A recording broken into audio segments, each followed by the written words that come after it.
What is this? A video on a Saturday? What witchcraft is this? Well, I've done some tweaks lately, which I think will be just about the last of the tweaks before a full systems test. I also got my car from being unstuck, so now I'm going to be getting 24 miles per gallon as opposed to the Meckmobile's whopping 12. So that will be more money in my pocket and more money put in the mech. But considering the mech is almost done, you know, maybe start saving up for the second one. It's a little warmer today, but also windy, about 20 degrees.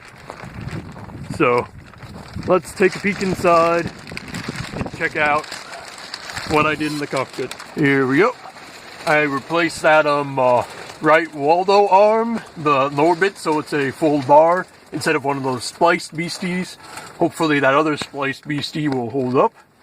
I've got another bungee up into the deltoid area, so the arm should be a little easier to lift. I fixed this panel over here because I punched my bony butt through it. So now at least the stick shift will stay in position. And I also 3D printed an intuitive little directional arrows for the transmission. So you can see it does more speed forward than backwards. And over here, for the brake non-working brake shift, I've got a 3D printed thing that says brake on and off. Boy, it's really windy, isn't it? I've also changed those bicep cradles so that they're more half moon shaped to make it easier to get in and out of. And after I take care of some of this drooping dust covered plastic, it should be all set to go.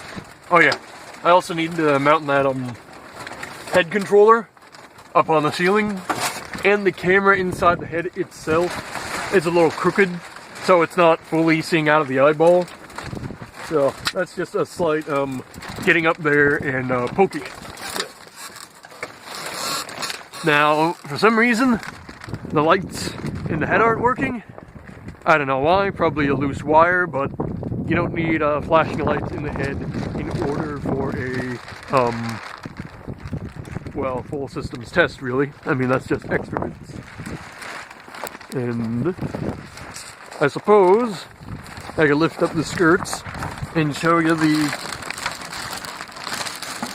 turning steering wheels.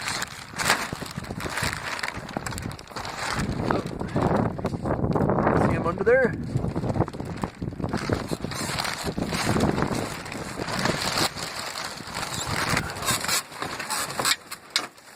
What we do is we turn on the main switch right here, which has a extra fancy little cover. So, you know, in an emergency, just flip it down and it'll shut off. And voila!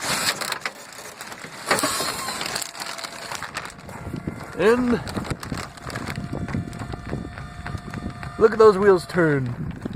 Now, you heard that thumping noise. That's just because the wheels are kind of struggling against the snow. Sorry, Marduk is not made for snow ball hauling. But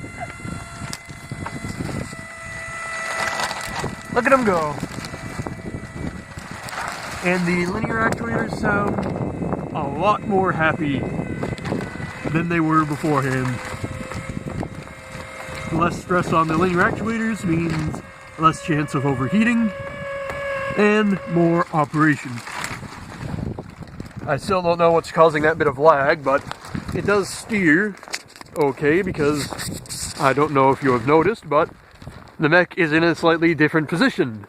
It was originally parked right here, you know, in front of this car. So I had, and the car used to be like right there. So I had to push the mech forward by hand because I don't have the engine on, and steer it so it would, you know, kind of follow the snowbank curving around. And it did that surprisingly well. even for, pushing it by hand. So I'm hoping that for the full systems test, which will be coming up in the next few days, hopefully.